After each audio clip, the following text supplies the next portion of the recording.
est une opération décrétée par le chef de l'État dans les entreprises publiques, dans les régies financières et au compte général du Trésor. La patrouille financière est un contrôle à temps réel des opérations financières de l'État. Elle contribue efficacement à la mobilisation des ressources financières de l'État. Elle empêche le détournement des deniers publics. Elle privilégie les paiements des avantages sociaux des agents et cadres des entreprises publiques, ainsi que l'acquisition de métiers de production. Elle met fin au pillage des ressources publiques. Elle promeut la bonne gouvernance. La patrouille financière, c'est anticiper les vols, contrecarrer la corruption, empêcher le détournement. Nous avions instauré cette patrouille financière pour arrêter l'hémorragie, pour arrêter les malversations ou les faits de détournement avant qu'ils puissent se produire. Et nous estimons que ça porte des fruits. La patrouille financière pour le développement de notre pays. Soutenons l'élan de l'Inspection générale des finances.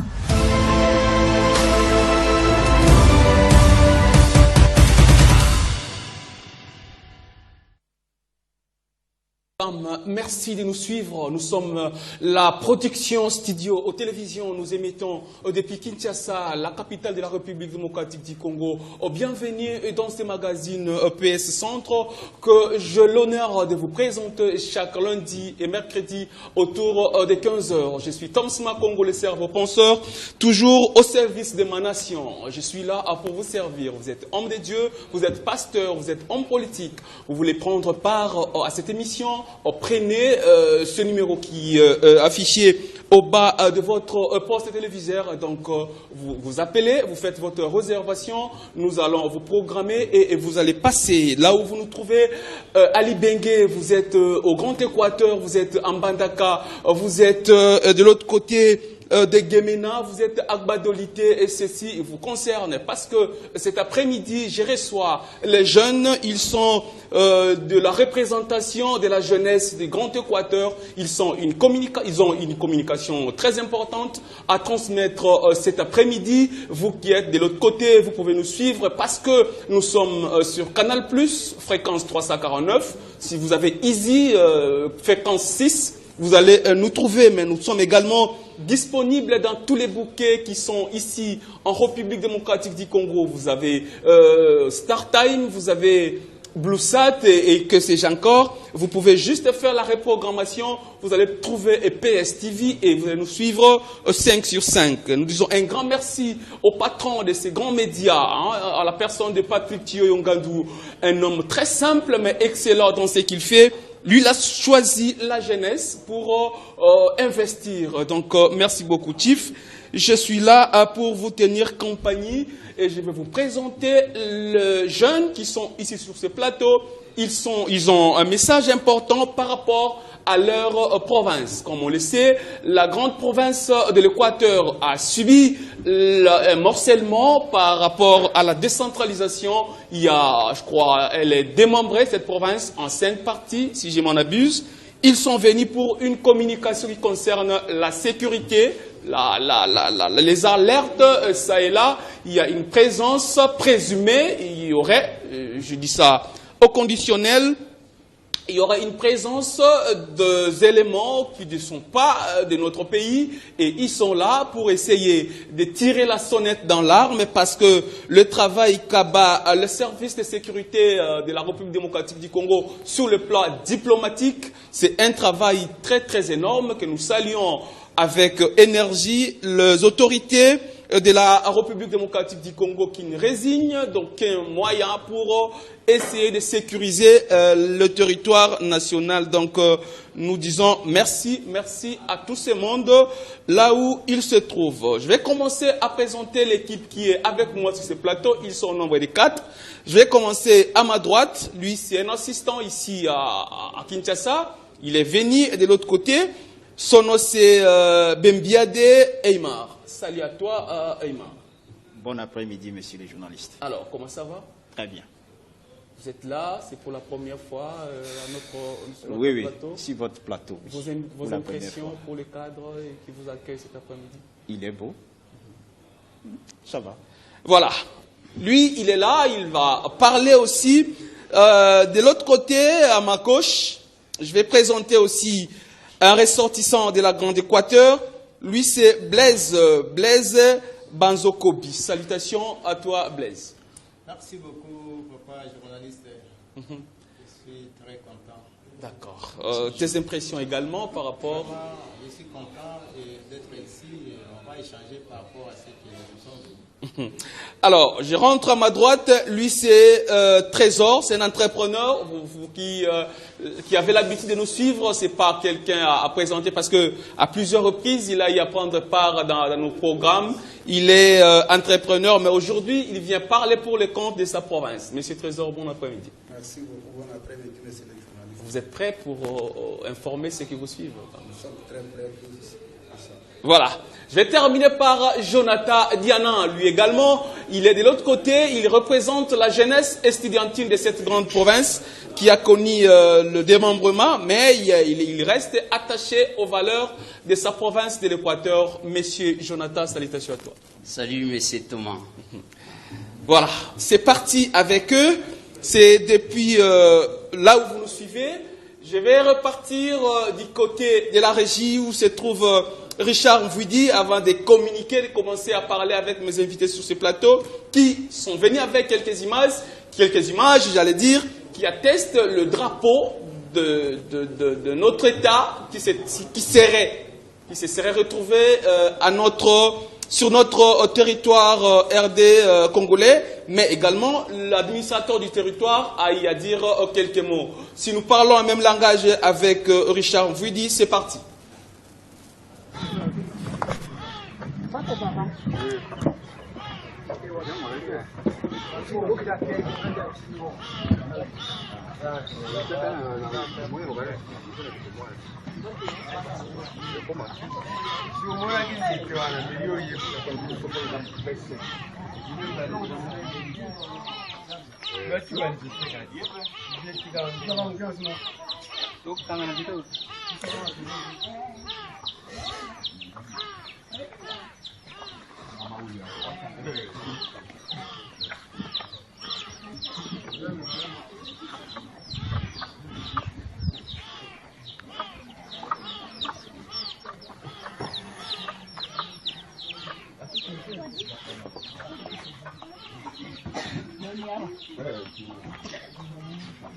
awa bana ba otuya minu biloko awa ezaka foto ya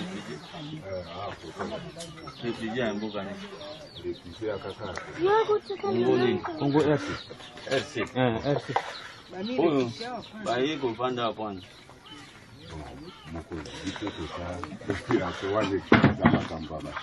mais yo ozala kitu ya biso Ngana za mwana mwe. drapeau mpona nini Bon, drapeau comme awa mutu na Congo bandaka ko superviser amundi bandaka. eza boye te awa ezali RDC tozozwa drapeau tozotia drapeau na biso soki toye kokuta lisusu drapeau mosusu mbuku oyo bakokanga mpe yo eza ya RDC eza ya RDC etelema mpona nini Bon, biso toza cette population. Bikambo ekataka niveau na bino. oyebi ngai oyebi sous-préfet nga aza sous-préfet ya Lidenge administrateur territoire AT ya Lidenge. Merci cher.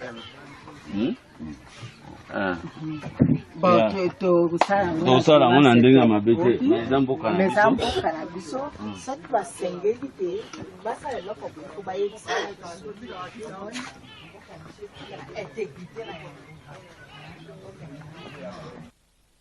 Oh, vous avez suivi cette petite vidéo qui circule également à travers les réseaux sociaux. Je commence par vous, Eymar. Comment peut-on justifier un drapeau de notre pays flotter sur le sol congolais, pratiquement dans votre territoire? Nous sommes à Libenge pour l'été. Merci beaucoup, messieurs les journalistes, pour la question me posée.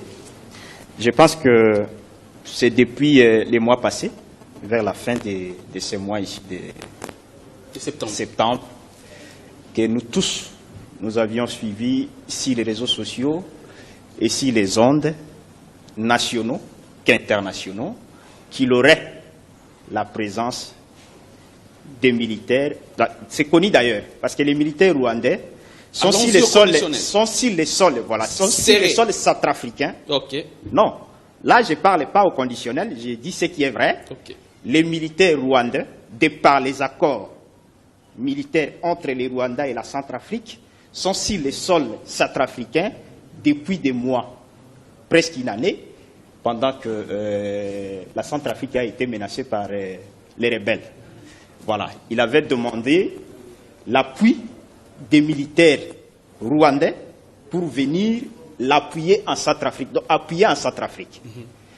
Mais pas plus tard qu'hier, nous tous, je reviens sur ce que j'avais dit, nous avions suivi qu'il aurait un déploiement des militaires, entre guillemets. Restons d'abord sur le fait qu'on voit, comme les images ont déterminé, on a vu les drapeaux d'un autre pays sur le sol congolais. Oui. La question est de savoir comment c'est arrivé. Oui, c'est là où je suis en train de revenir. Je vais en arriver. Allez-y. Voilà. Depuis les semaines passées, nous avions suivi ça. Et curieusement, pendant cette même semaine, pour revenir maintenant à votre question, on se voit dans un de nos villages un drapeau ici qui est le drapeau de nos camarades voisins du Congo-Brazzaville, ici sur le sol congolais. Donc, dans la vidéo que vous avez vue, la personne qui est partie descendre les drapeaux, c'est l'administrateur du territoire adjoint de Libengue qui est parti faire descendre ces drapeaux pour les remplacer avec notre drapeau. Mais maintenant, la question qui cloche la tête, c'est quoi? C'est que pourquoi seulement pendant que l'on soupçonne la présence, n'est-ce pas, des militaires rwandais qui se seraient du côté centrafricain, longeant la rivière Ubangi qui fait voisin en République démocratique du Congo, subitement, l'on voit un drapeau brazzavillois sur les sols congolais. C'est ça la question fondamentale que nous tous nous posons. Nous avons vu cette vidéo circuler sur les réseaux sociaux. Heureusement que la personne même qui descend les drapeaux représente l'État congolais. Donc, voilà. Monsieur Blaise, je viens vers vous. Nous avons vu tous, comme les images sont en train de le montrer, les drapeaux d'un pays étranger sur notre sol.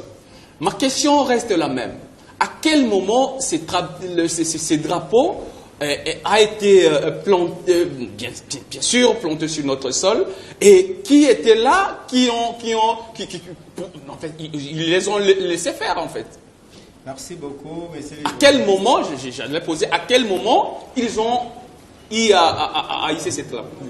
Nous sommes tous étonnés de voir circuler sur les réseaux sociaux cette vidéo. C'est comme ça que nous sommes ici pour présenter d'abord nos inquiétudes, mais aussi alerter cette population, tout comme les autorités l'en ont fait, pour au moins que nous puissions être vigilants en ce qui concerne la sécurisation de notre pays, parce que nous sommes tous censés sauvegarder l'intégrité du territoire national. C'est une des raisons majeures que nous chattons dans notre champ officiellement adopté, qui est l'hymne national, que nous préparerons son sol et nous assurerons sa grandeur. Le fait de voir les drapeaux d'un pays qui n'est pas le nôtre flotter sur notre territoire, ça reste pour nous un sujet majeur de pouvoir en parler. C'est comme ça que les autorités, entre autres, l'administrateur du territoire adjoint s'est mobilisé pour aller représenter l'État congolais. Il a joué de son autorité pour faire descendre ces drapeaux. Et vraiment, nous sommes contents et c'est un homme vraiment à féliciter, l'administrateur du territoire adjoint. Okay. Monsieur Trésor, je viens vers vous.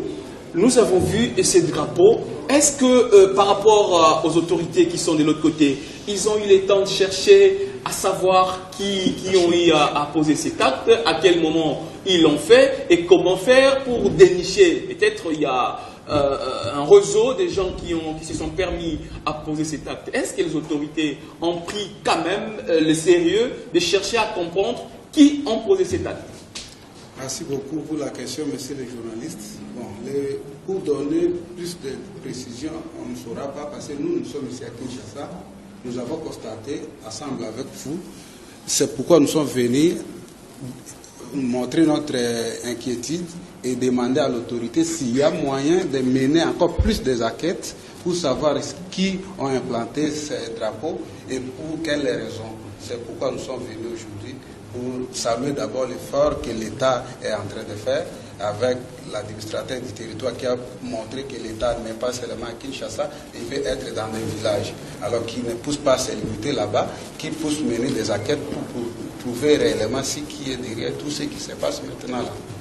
Alors, je cite chez vous pour ce premier tour des tables, Jonathan Diana. Nous avons vu, et comme les trois précédents ont y allé dire, le drapeau d'un pays étranger sur notre sol. Moi, je me pose la question, est-ce que ces drapeaux a été placé à cet endroit avec la complicité des riverains ou le villageois qui ont autorisé ces gens à venir mettre ça à toute quiétude, ou ces gens sont venus ériger ces drapeaux à l'insu de toute la population du territoire de Libengé? Voilà, merci beaucoup de m'avoir accordé la parole. Je crois l'érection de ces drapeaux pourrait se faire dans l'ignorance. Parce que nous qui avions grandi au village, on sait qu'un villageois ne sait pas ce que signifie l'érection d'un drapeau sur un sol. Parfois, on avait des drapeaux des États-Unis qu'on pouvait brandir même lors d'un match de football. D'où un villageois, pour son plaisir aussi, lorsqu'il se retrouve peut-être dans une entité où il se voit peut-être seul, ou bien le maître de l'endroit, il pourrait toutefois ériger n'importe quel drapeau. Pour lui, c'est juste pour faire plaisir. Voilà, il y a un drapeau qui flotte là derrière Congo-Brazza, c'est notre voisin, ça ne fait rien. Ça peut être érigé par ignorance. Parce que jusqu'à présent, on ne sait pas si réellement le drapeau a été érigé par peut-être des citoyens déjà congolais, voilà, du Congo-Brazza. Bon, j'en doute fort. Le problème, c'est que je dirais que le peuple du Grand Équateur et même le Congo en général est très accueillant, voyez-vous. Et lorsque vous voyez que non, nous avoisinons les Congo-Brazza, ce qui est à retenir, c'est que la plupart des peuples du Grand Équateur partent au Congo-Brazza, ils reviennent et ils font d'abord des commerces par-ci et là. Et quand ils reviennent là, ils reviennent parfois comme des Brazzavillois, certains s'appellent même des Brazzavillois alors que ce sont Congolais. Et avec cette idée-là, l'érection du drapeau pourrait être dans ces contextes-là, sous ignorance des villageois, mais la vigilance de l'administrateur du territoire, elle est tellement bonne, elle est louable, parce que cette vigilance prouve combien il est en train de surveiller vraiment les frontières, peut-être la frontière qui est à sa possession, à la possession de son territoire, pour ne pas laisser même un seul centimètre de la terre congolaise à quelqu'un d'autre. C'est un peu ça, merci. Voilà, ce sont les jeunes Congolais qui sont en train de sonner, de tirer une sonnette d'alarme pour la préservation de leur territoire. Aucun morceau de la RDC n'ira dans un pays étranger. Nous saluons également, nous l'avons dit au début, les efforts fournis par les autorités sur tous les plans pour conserver l'intégrité territoriale. C'est dans ces cadres que ces jeunes du Grand Équateur sont venus avec beaucoup d'énergie pour dénoncer ces quelques éléments, quelques images dont on voit et tirer une sonnette d'alarme. Je reviens vers vous, Monsieur Aymar. Nous entrons maintenant dans les analyses. Le premier aspect de notre analyse va se centrer sur votre communication. Vous avez constaté, vous avez vu ça, et qu'est-ce que vous vous êtes dit en premier lieu? Parce que je t'ai contacté par vous que vous voulez passer un message. L'effet est là. Nous constatons les drapeaux d'un pays étranger et nous avons vu l'autorité du terroir qui était en train de confirmer cela et de dire quelque chose. Et vous qui êtes ici à Kinshasa, votre démarche a quel objectif? Ok, merci encore pour la question. Moi, je vais revenir un peu sur ce que vient de dire mon cadet. Moi, je pense qu'on est ici devant un symbole. Les drapeaux, c'est un symbole national. Et voir un drapeau étranger être ici sur un sol étranger, ça cloche. Et il faut que ça nous pousse à réfléchir sérieusement. Ça, c'est tout d'abord le premier point qui nous a poussé de venir passer ces messages ici, ou bien cette émission ici que nous sommes en train de faire. Mais cela tombe malheureusement pendant des moments où il y a des notes qui fusent de partout, par là de l'insécurité dans ces coins. Je ne peux pas imaginer. C'est vrai ce qu'il a dit. L'on a souvent vu des drapeaux comme ça, des drapeaux étrangers, mais pas être hissés et avec un bois comme ça. Non, ça n'a jamais existé. Nous tous sommes nés au village. Nous nous promenons avec des drapeaux qui ne sont pas des drapeaux congolais, certes, mais lissés comme ça. Et si vous suivez dans la vidéo, parce qu'il faut analyser la vidéo, il y a eu des questions qu'on a posées à ce monsieur-là, qui paraît être chef du village. On lui a posé la question de savoir qui a érigé les drapeaux. Il a dit ceci. Il y a des gens d'en face du Congo RC. C'est ce qu'il a dit. Il faut suivre la vidéo. Qui sont venus hisser ces drapeaux. On lui pose encore la question, mais toi, tu ne sais pas que ce village ici n'appartient pas. C'est votre village, c'est notre village à nous. Pourquoi vous les avez autorisés de venir hisser les drapeaux ici? Et il va dire non, ça ne relève pas de notre responsabilité, ça relève de votre responsabilité à vous. Ça voudrait ici dire concrètement quoi? Il acquise en partie la responsabilité de l'autorité. Ça aussi, c'est une vérité qu'il faut qu'on se le dise. Parce que je ne sais pas si nos drapeaux sont imprimés au Congo ou sont imprimés où. Ça, c'est une question beaucoup plus fondamentale. Parce que si ces Brazzavillois venaient trouver dans ce village-là un drapeau congolais, il n'y serait pas un autre drapeau. Ça, c'est une vérité. Mais dès lors qu'ils sont venus, ils n'ont pas trouvé un drapeau, c'est normal qu'ils placent les drapeaux, estimant que c'est leur village à eux. Donc ici, il est question à nos autorités. Moi, je parle ici en fonction des preuves. Même pas dans des villages frontaliers, mais dans des villages qui sont au milieu du Congo, il n'y a pas de drapeau. Chez nos chefs coutumiers, il vous suffit de faire le village, vous arrivez dans un chef-lieu du groupement, là où se trouve le chef du groupement qui représente directement l'État au niveau de la base, il a seulement un poteau placé, mais il n'a pas un drapeau. Or, les drapeaux, c'est les symboles même. Les symboles même de notre pays. Et dès lors que nous n'avons pas ça, moi je me pose la question vraiment. Ces drapeaux-là sont produits où? Pourquoi on ne peut même pas faire des bâches en lieu et place des drapeaux et qu'on les place dans tous ces villages-là qui posent problème? Parce que c'est cela la difficulté.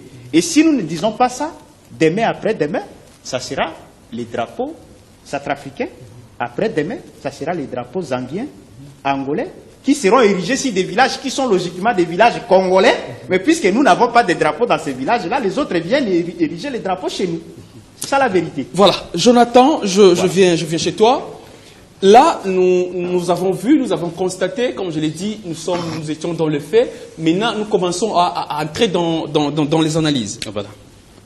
Au niveau des autorités du territoire de Libenge, est-ce qu'ils ont eu à communiquer de manière officielle? Parce que ça commence comme ça, des petits gestes.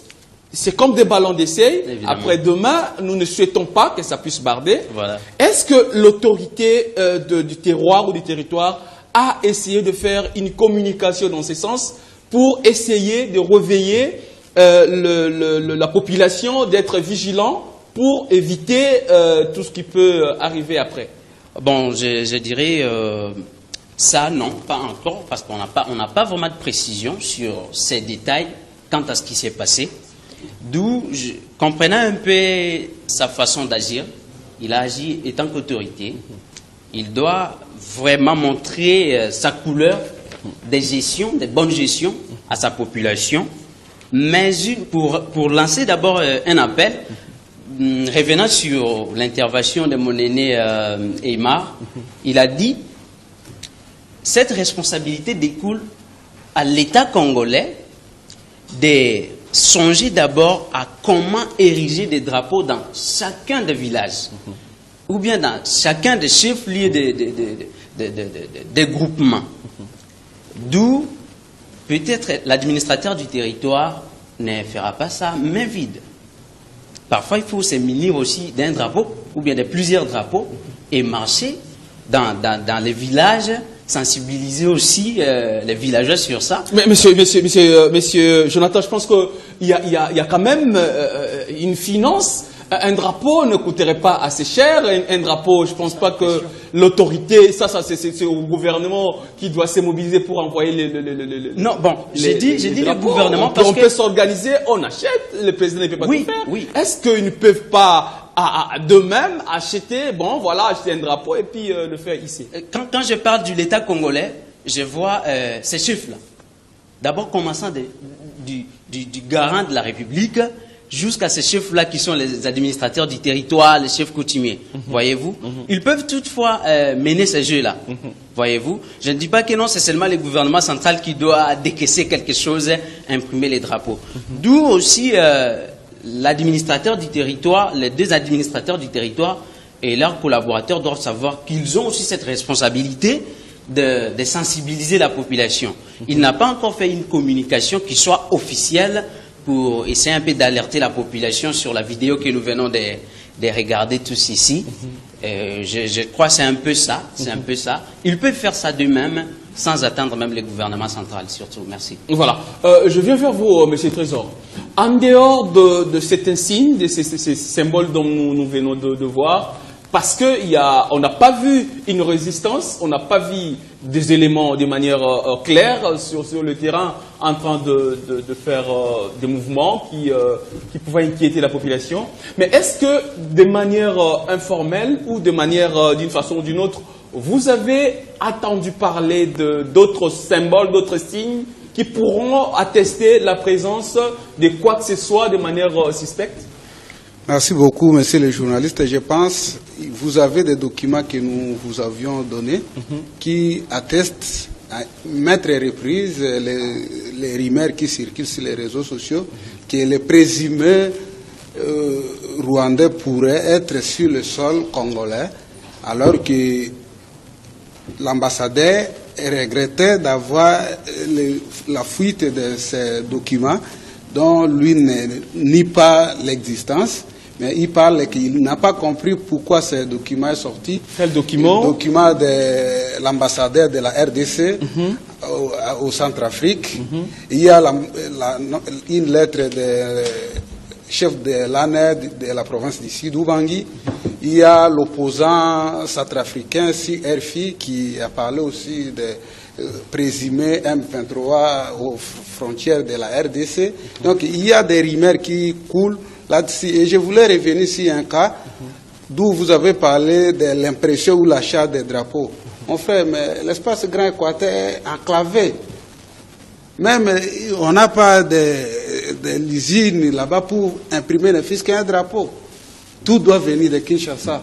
Les administrateurs peuvent bel bien faire leur travail. Mais ils vont le faire comment? Même pour se déplacer, les routes, tout est catastrophique. Monsieur Trésor, ils viennent à Kinshasa, ils ont des contrats rentrés ici à la capitale, on les voit. Mais il y a également les leaders qui vivent ici à Kinshasa, qui, lors des campagnes, ils descendent de l'autre côté pour chercher à se faire élire. Mais est-ce que ceux-là ne peuvent pas, vivant à Kinshasa, se procurer les drapeaux pour leur arrière-pays?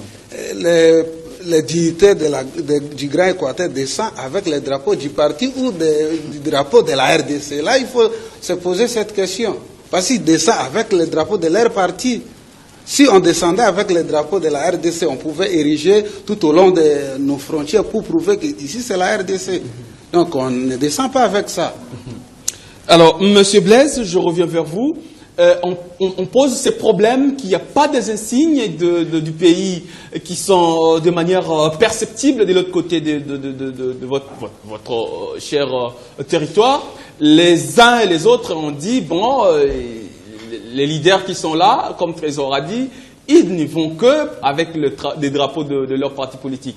La question que j'avais posée, qui nous a menés là, était celle de savoir, est-ce qu'il y a d'autres éléments en dehors de ces drapeaux qu'on a vus visiblement, il y a les éléments dont on peut suspecter la présence, disons ça au conditionnel, des mouvements suspects qui peuvent être ou seraient de mouvements qui pourront, avec le temps peut-être, avoir des conséquences néfastes au sein de la population. Merci beaucoup, messieurs les journalistes.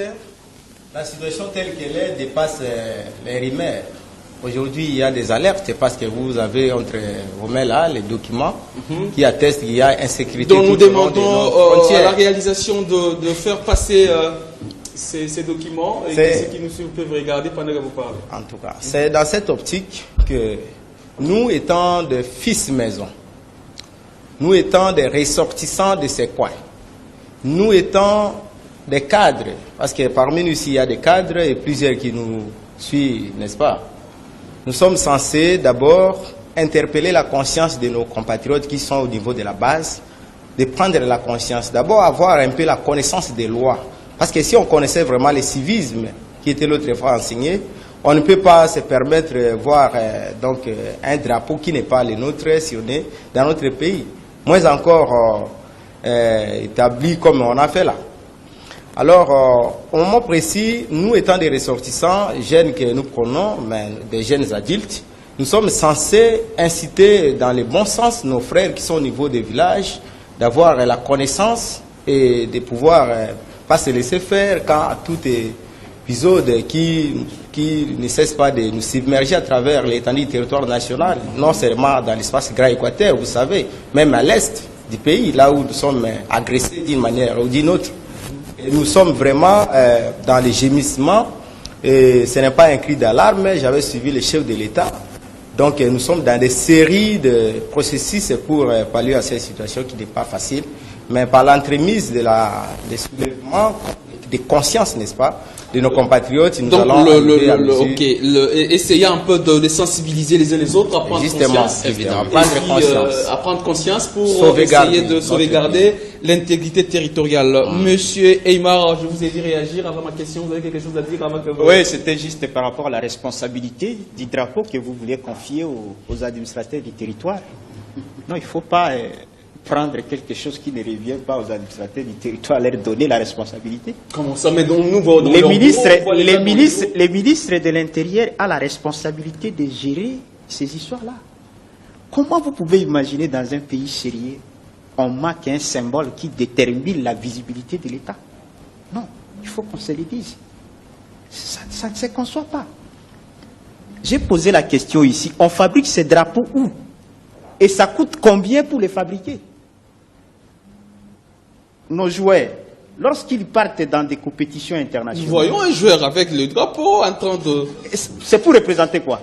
Lorsqu'un joueur, dernièrement ici, il y a notre boxeur qui venait de gagner une compétition en Europe. Après avoir gagné lorsqu'il est proclamé, qu'est-ce qu'il a fait? Il s'est vêtu de notre drapeau. C'est le symbole même qui démontre que c'est là la République démocratique du Congo. Mais dès lors qu'ici au Congo, dans certains de nos villages, je dis bien, j'insiste, chez nos chefs des groupements, il n'y a pas de drapeau, ça n'existe pas. Mais ça coûte combien ce drapeau? Ça, c'est la question la plus fondamentale. Et la responsabilité ne revient pas aux administrateurs du territoire. Pourquoi l'État ne peut pas disposer ces drapeaux-là en quantité industrielle? Ça coûte quoi? C'est cela d'ailleurs qui va protéger l'intégrité de notre territoire. Dès lors que seulement les drapeaux, seulement nous marquons les drapeaux, il y a déjà un problème. C'est normal que nous soyons infiltrés. Et c'est normal que ce qui nous arrive... Est-ce que nous sommes réellement infiltrés? Ça, je ne sais pas. Certes, nous avons attesté la présence de ces drapeaux. On n'a pas vu quelqu'un réclamer l'appartenance ou la propriété de ces drapeaux. Et puis voilà. S'il vous plaît, monsieur les journalistes, je ne sais pas si vous comprenez. Mon jeune frère ici vient de dire quelque chose de très capital. Ici, nous ne sommes pas dans des rumeurs. Ça dépasse les rumeurs. Ces documents ici, c'est signé par un chef de l'État en miniature à Centrafrique. Ces documents que vous voyez, c'est notre chef de l'État en miniature. Est-ce que vous pouvez nous faire la lecture de ces documents? Ok. Parce que c'est vous qui l'avez apporté. J'ai l'honneur de vous saluer et porter à votre connaissance. Tout d'abord, la RDC serait-elle encerclée par les Rwandais à partir de la RCA? Donc c'est une question que pose l'ambassadeur. Mais voilà maintenant il écrit. J'ai l'honneur de vous saluer, porter à votre connaissance qu'en application de l'accord de défense signé entre la République centrafricaine et le Rwanda, des militaires rwandais déployés en Centrafrique sont affectés non seulement à Bangui, la capitale, mais aussi dans les villes frontalières avec la République démocratique du Congo. À Mbaki, au sud de Bangui, une ville qui fait frontière avec la République démocratique du Congo, territoire de Libenge, province du Sud-Ubangi. Les Congo-Brazzaville, entre parenthèses Mungumba, à Damara, à 75 km au nord du Bangui, ville natale de son Excellence Monsieur le Président Touadéra. Cette ville n'est pas aussi très loin de la frontière avec la République démocratique du Congo, dans la partie nord de la ville de Zongo, province du Sud-Ubangi. À Bangassou, ville qui fait frontière avec la République démocratique du Congo, d'Endou, en province de Bazouélé, dans la localité, dans d'autres localités situées le long de la rivière Ubangi. Il a cité ici Ndongu, Zangba, Mobaye, Satema, Kembe, Rafé, et ainsi de suite. Bon, en fait, ici, pour être bref et gagner du temps, l'ambassadeur alerte sur une présence des militaires rwandais en République centrafricaine, mais qui se seraient déployés le long de la frontière de la République démocratique du Congo.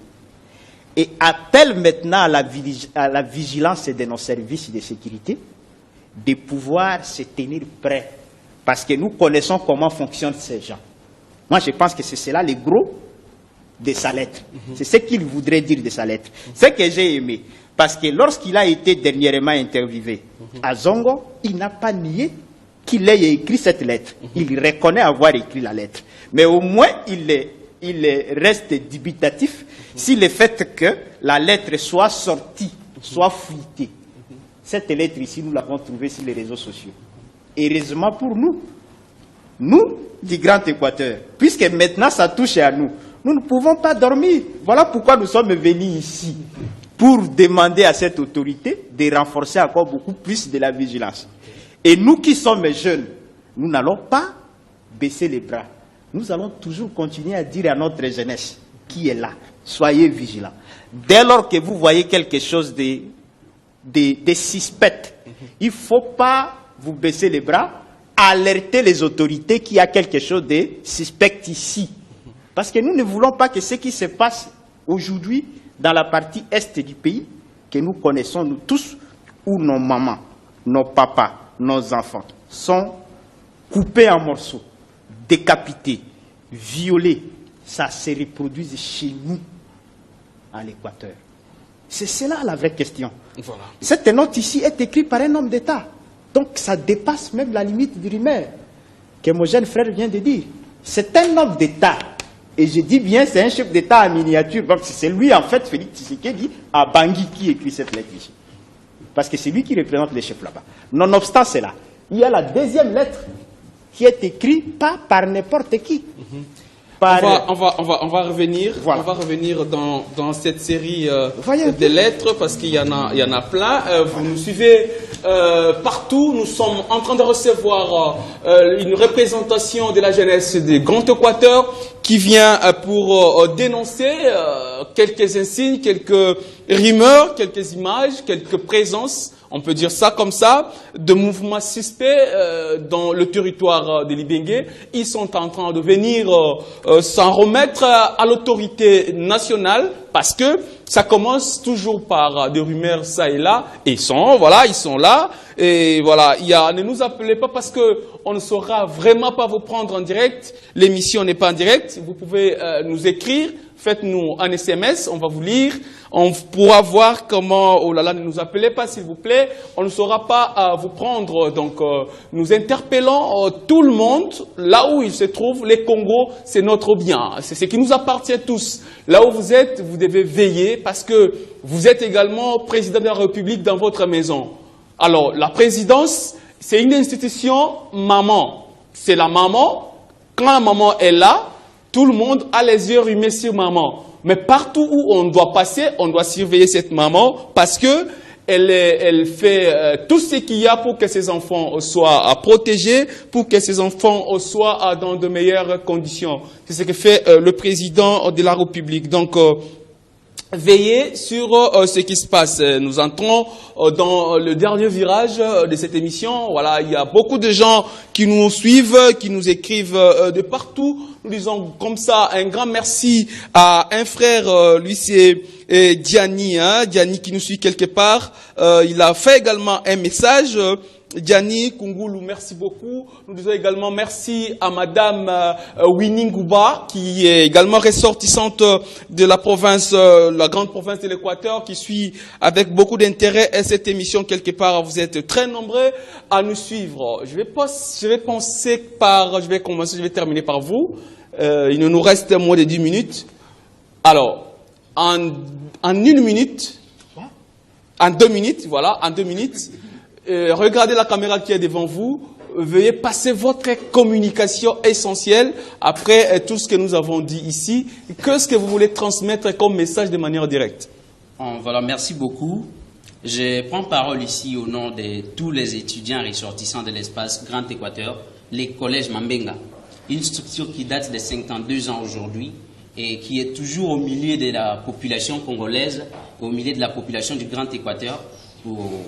Donc, on peut dire on est l'œil du Grand Équateur au niveau national. D'où je lance un appel au nom du président du collège Mambenga, président Koko, que je salue à passant, et tous les comités directeurs. Le Grand Équateur, c'est là où on a enterré je peux dire quoi, nos cordons ombilicaux. C'est la terre que nos ancêtres nous ont laissée. C'est la terre qui est d'abord riche, mais inexploitée, bien sûr, parce que jusqu'à aujourd'hui, notre Grand Équateur n'est pas développé. Mais c'est la vigilance d'esprit de chaque jeune du Grand Équateur qui fera ce que le Grand Équateur décolle. Nous savons bien que nous sommes aimants et puis accueillants, mais nous ne pouvons pas céder à une infiltration. D'où nous interpellons, nous étudiants, interpellons la population du Grand Équateur de dénoncer toute personne qui sera peut-être qui va accéder à l'espace Grand Équateur illégalement ou bien avec comme l'idée de déstabiliser le pays. Parce qu'aujourd'hui, les dirigeants sont en train de se battre jour et nuit pour donner la paix à la situation sécuritaire qui se pose à l'Est. Il y a les dossiers Bunagana. Mais aujourd'hui, on ne peut jamais permettre à quelqu'un de venir déstabiliser encore le Grand Équateur. Merci. Voilà. Monsieur Trésor, la même démarche, vous regardez la caméra qui est devant vous, votre message, en peu de mots, veuillez vous résumer, pour la communication de cet après-midi. Qu'est-ce que vous voulez transmettre? Regardez la caméra et adressez-vous à ceux qui vous suivent.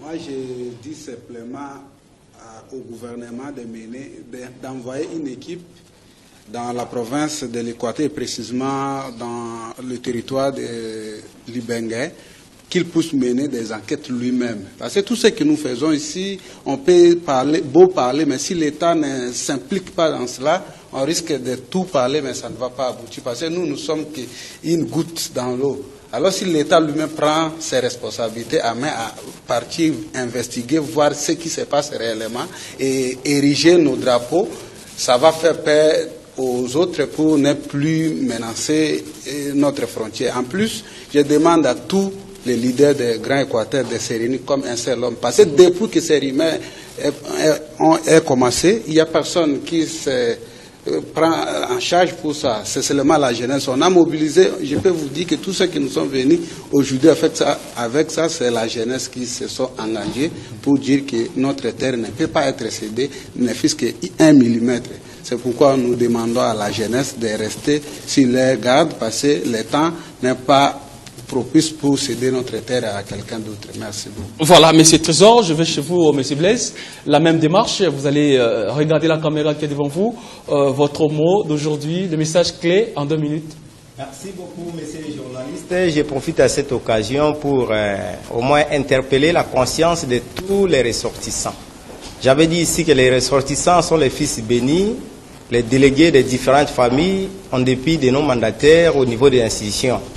Et quand nous sommes ici, nous devons jouer le rôle de commanditaires de cette population de base pour qu'ils prennent aussi des instructions à suivre pour la bonne marche et surtout celle d'accompagner les actions de nos autorités locales.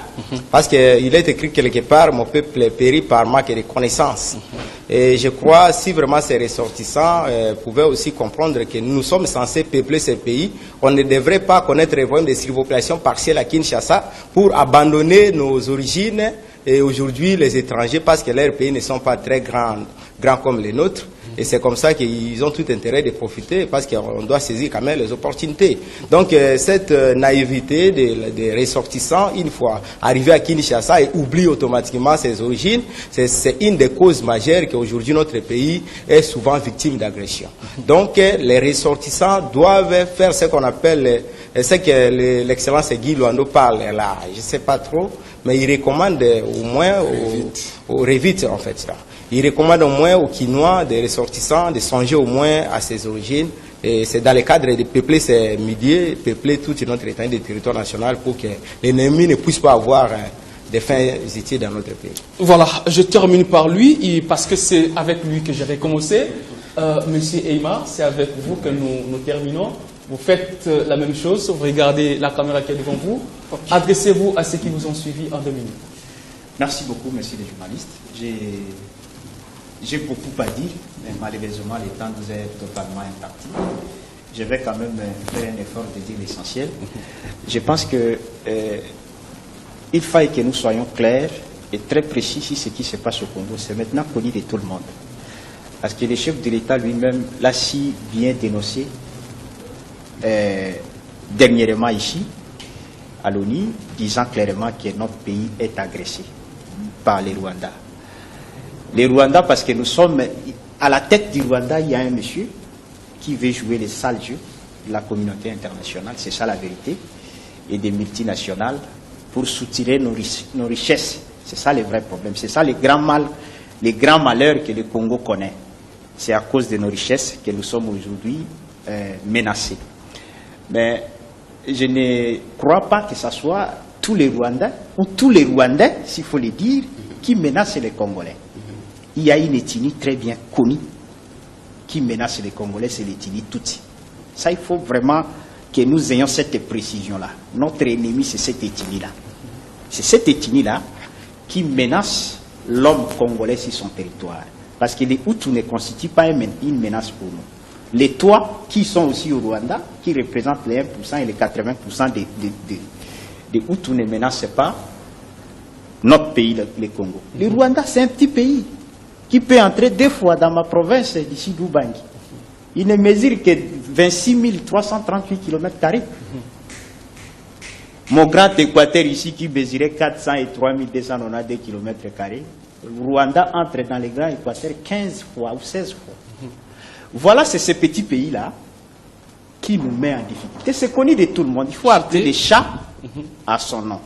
Mais ici, on était venu traiter d'une situation clairement établie. Je suis en train de citer, si vous me permettez, pour quelques minutes, que notre frontière a été infiltrée par les éléments du M23 déployés en Centrafrique sous la casquette. Nous parlions, Monsieur Trésor, Monsieur Eymar, nous parlions de cette que nous voyons. Donc les questions sécuritaires sont trop sensibles. L'autorité nationale est là, en train de faire son travail. Messieurs et dames, c'est ici que prend fin ce premier numéro de la semaine de votre magazine PS Centre que j'ai eu l'honneur de vous présenter. Merci à vous tous qui nous avez suivis ici au pays et ailleurs. Retrouvez-moi le vendredi à 15h pour un nouveau numéro. Merci à Richard Mvouidi qui a réalisé cette émission accompagné de Junior Robemba et Jonas Minga, c'est lui qui a été avalé par les poissons. Sans oublier Christian Bakabika qui a également été du côté du son. Merci au patron de cette chaîne, à la personne de Patrick Thioyongandou, qui continue à nous renouveler sa confiance. Messieurs et dames, cette émission est terminée. Nous allons nous revoir au prochain numéro. Merci. La patrouille financière est une opération décrétée par le chef de l'État dans les entreprises publiques, dans les régies financières et au compte général du Trésor. La patrouille financière est un contrôle à temps réel des opérations financières de l'État. Elle contribue efficacement à la mobilisation des ressources financières de l'État. Elle empêche le détournement des deniers publics. Elle privilégie les paiements des avantages sociaux des agents et cadres des entreprises publiques, ainsi que l'acquisition